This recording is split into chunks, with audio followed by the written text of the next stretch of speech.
자, 안녕하세요, 학생 여러분. 즐거운 한문 수업이 시작되었습니다. 선생님, 이거 중학교 때 했는데 너무 힘들었어요. 외울 게 너무 많았어요. 이거 고등학교 때 또 해야 되나요? 이렇게 불만을 가지는 학생들이 있을 수 있죠. 자, 그런데 여러분들 9페이지에 있는 단어들을 한번 볼게요. 가수, 지하철, 도서관, 영화 이런 단어들 실제로 우리가 사용하고 있는 단어들인데 공통점이 뭐겠습니까?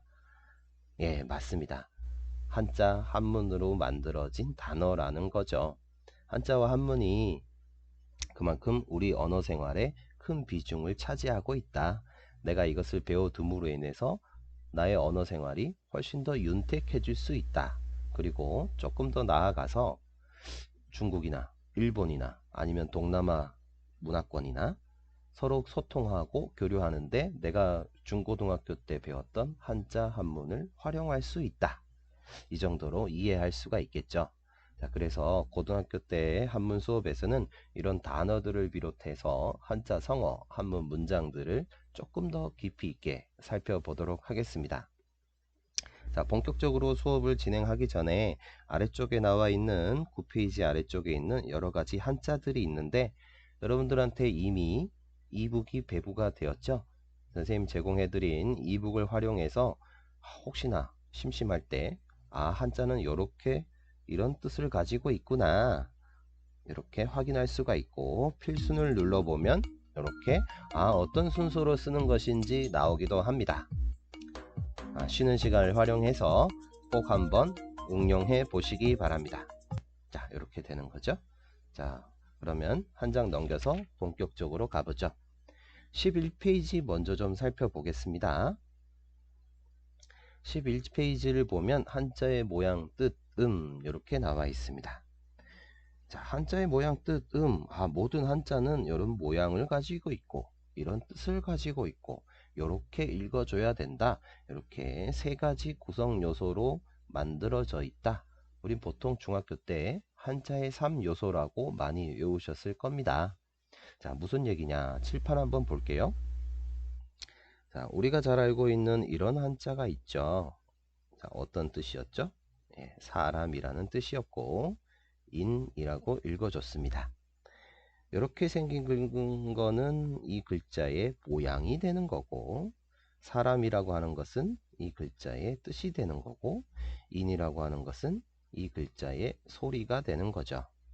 자, 모양이라고 하는 것을 한자로 바꾸게 되면 이런 모습이 되고요. 뜻이라고 하는 거를 한자로 바꾸게 되면 이렇게 쓸 수가 있고 소리라고 할 수 있는 것을 한자로 바꾸면 이런 모습이 됩니다. 한자로 적혀 있는 것을 그대로 한번 읽어 볼게요. 자, 모양이라고 되는 것은 형이라고 읽어주고요.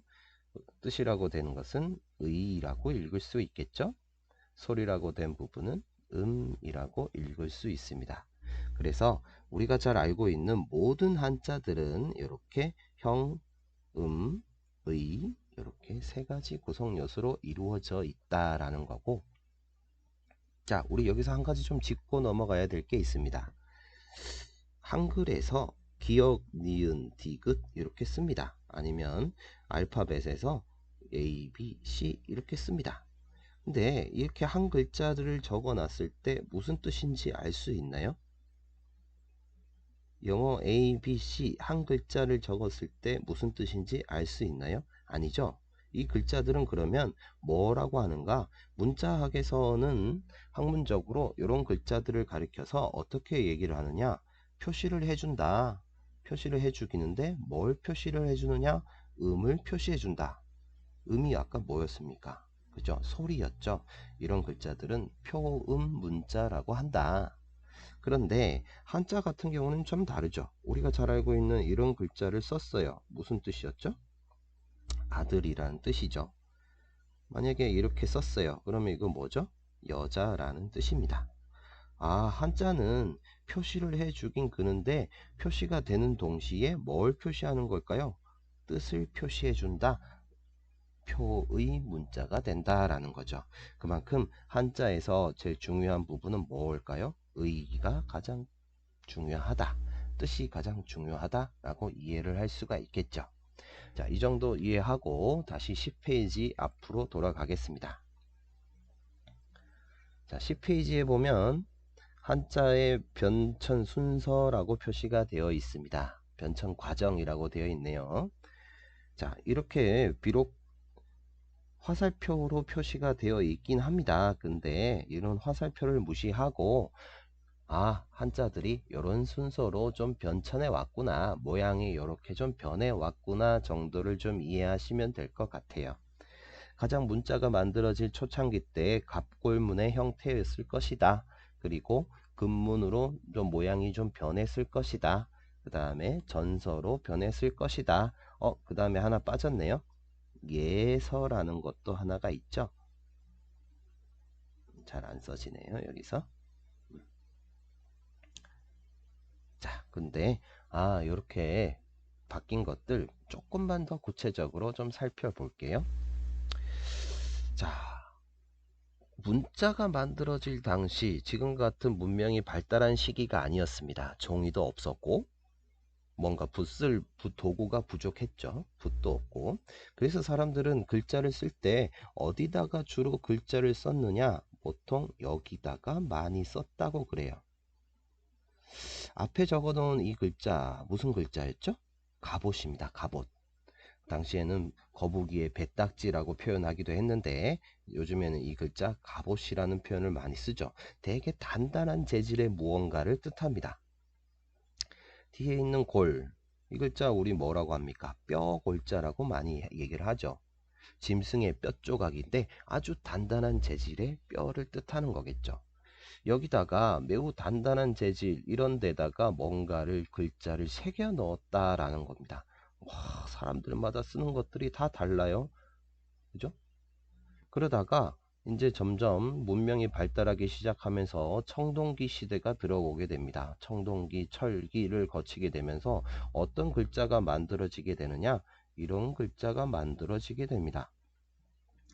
기존에 우리가 사용하고 있었던 이런 갑골문의 형태에서 조금 더 부드럽게 글자를 쓸 수 있는 방법이 개발이 되었던 거죠. 주로 뭐 청동으로 만든 종이나 솥에다가 글자를 새겨 넣게 됩니다. 앞에 있는 글자, 이 글자 요즘 우리 뭐라고 읽습니까? 쇠라고 읽는 거죠. 쇠금자입니다. 쇠금. 그래서 우리는 요런 것들을 금문이라고 표현을 하는데, 쇠도 근데 어찌됐든 되게 단단한 표면의 재질을 가지고 있는 거죠. 그래서 글자를 쓰게 되면 갑골문과 조금 크게 큰 차이점을 못 느끼실 수도 있습니다. 그러다가 근데 이제 사람들이 이렇게 쓰거나 너무 제각각으로 쓰는 거예요. 그래서 이걸 좀 글자를 통일시킬 필요가 있다. 문자라고 하는 것은 좀 공적인 업무로 써야 되는 것인데 사람들과 의사소통이 제대로 돼야 되는데 모양이 서로 이렇게 다르면 되겠느냐 라고 해서 진나라 때, 진시황 때에 문자 통일이 이루어집니다. 그러면서 만들어진 글자가 뭐냐? 바로 전서라는 거죠.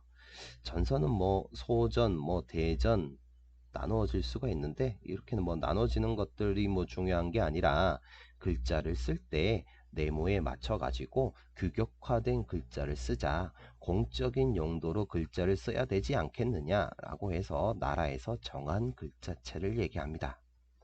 그러다가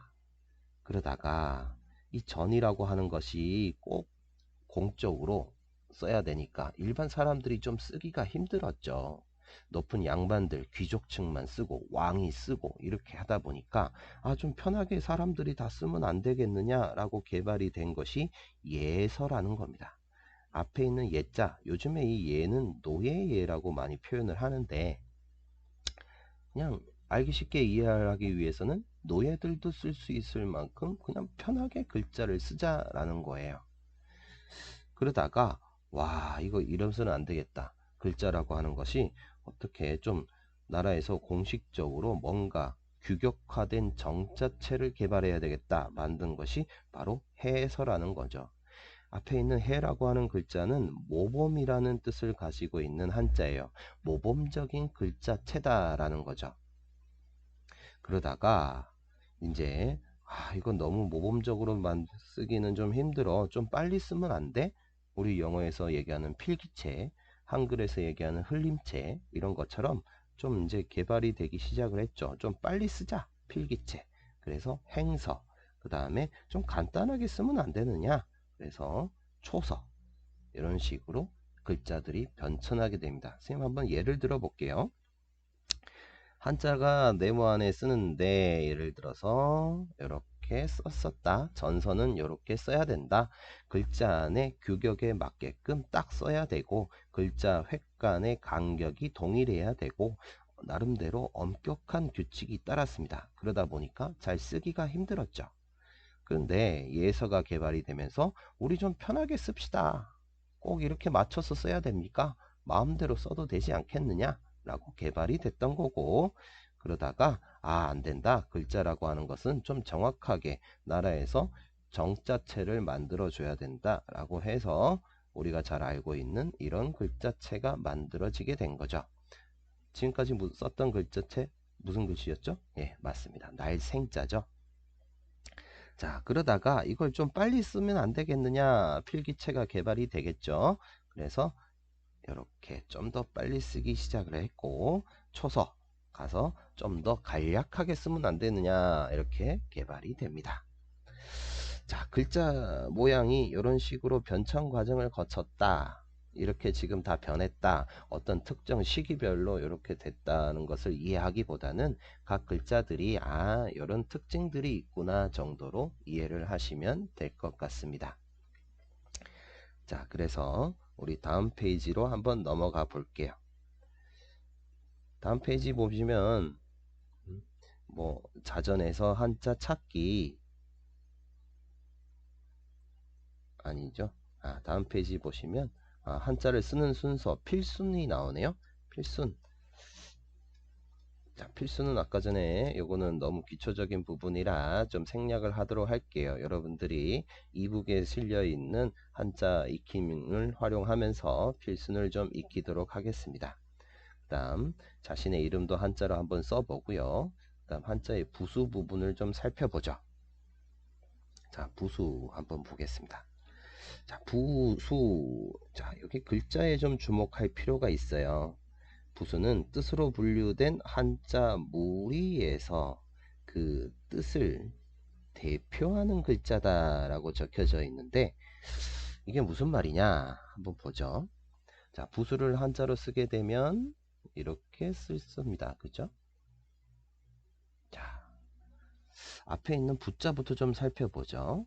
부라고 하는 글자, 이 글자의 뜻은 마을이라는 뜻입니다.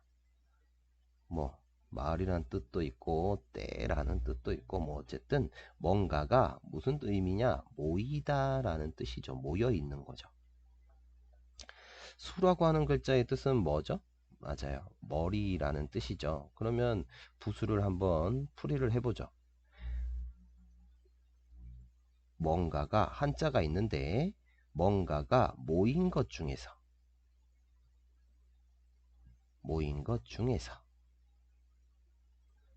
뭐냐, 머리 역할이다. 우두머리 역할을 하는 것이다. 자, 교과서에 있는 이런 한자가 있습니다. 이 글자는 요것 더하기 이렇게 만들어진 글자죠. 새로 만들어진 이 글자는 이것과 이것이 합쳐져서 모여서 만들어진 겁니다. 모여서 만들어진 것에서 우두머리 역할을 하는 것이다. 아까 전에 한자에서 제일 중요한 부분이 뭐였죠? 의였습니다. 뜻이었죠. 우두머리 역할을 하니까 당연히 뭐하고 관계가 있느냐? 뜻과 관련이 깊다라는 것을 알 수가 있죠. 자, 그래서 본문으로 돌아가겠습니다. 뜻과 관련이 깊으니까 이런 어질인자의 부수는 왼쪽에 있는 사람 인자고 쉴휴자의 부수는 왼쪽에 있는 사람 인자고, 그리고 부르다 소자의 경우에는 아래쪽에 입으로 불러야 되니까 입이 가장 중요하고, 그 다음에 부르짖을 규 같은 경우도 입으로 부르짖는 거죠. 외치는 거니까. 그래서 입이 가장 중요하다. 그 뜻을 대표하는 글자다. 이렇게 이해를 하시면 되겠습니다. 자, 그 다음 아래쪽에 있는 뭐 나무와 관련한 여러 가지 한자들이 나와 있는데 뭐 쭉 살펴보시고, 자, 그다음 마지막으로 자전 부분 나옵니다. 자, 자전은 중학교 때 이미 실습을 해 보셨을 거라고 생각을 하고, 여기서는 여러분들이 제일 잘 알고 있는 인터넷에서 한자 찾는 방법 이런 정도 이해를 하시면 쭉 읽어 보시면 내용을 충분히 파악하실 수 있을 거라고 생각을 합니다. 자, 그러면 오늘 내용이 다 끝난 것 같은데요. 자, 여러분들 뒤에 있는 연습 문제들도 이런 거 있으니까 꼭 쉬는 시간에 활용해서, 자습 시간을 활용해서 꼭 한번 풀어 보시기 바랍니다. 자, 오늘 내용 한번 정리를 한번 해볼게요. 모든 한자는 이렇게 세 가지 구성 요소로 이루어져 있다. 색깔을 좀 바꿀게요. 모든 한자는 이렇게 세 가지 구성 요소로 이루어져 있고, 한자는 표시를 해주긴 하는데 뜻을 표시해주는 문자다. 그만큼 뜻이 중요한 역할을 한다라고 이해를 하시면 되겠죠. 그 다음에 한자가 만들어지는 변천 과정은 시대 순으로 따라서 이런 식으로 변천이 되긴 하는데, 제일 처음에 갑골 되게 단단한 재질, 금문도 뭔가 되게 단단한 재질의 뭔가에 새겨 넣었던 글씨체다. 그래서 그 다음 글자 통일을 위해서 전서라는 것이 개발이 되었고, 쓰기가 너무 까다롭다 보니까 좀 편한 글씨체가 같이 나오게 됐다. 그런데 나라에 공식적으로 쓰는 글자다 보니까 글자를 좀 통일시키는 정자가 필요한 부분이 됐었고, 그 다음에 글자를 조금 더 가볍고 빨리 쓰기 위해서 행서, 초서 같은 것들이 개발이 되었다. 그리고 한자에는 부수라는 것이 있는데, 한자는 어떤 한자들이 모여서 새로운 한자가 만들어지는 경우가 많기 때문에 이렇게 모여 있는 부분들 중에서 우두머리 역할을 하는 것을 부수라고 한다. 한자는 표의 문자이기 때문에 우두머리 역할을 한다는 것은, 부수라는 것은 결국 그 한자의 뜻과 관련이 깊다. 이 정도로 이해를 하시면 되겠죠. 자, 오늘 내용 상당히 기초적인 부분이었습니다. 남은 시간 동안 여러분들 이북에 제공되어 있는 신습 한자 쓰기를 통해서 한자를 쓰는 순서도 한번 익혀보고요. 본인의 한자가 인터넷으로 어떻게 쓸 수 있는지, 어디서 어떻게 찾을 수 있는지 직접 활용해 보시기 바랍니다. 자, 그러면 우리 다음 시간에는 한자가 만들어지는 원리에 대해서 좀 더 구체적으로 살펴보도록 할게요. 여러분들 오늘 고생하셨습니다. 이상으로 수업을 마치도록 할게요. 안녕히 계세요.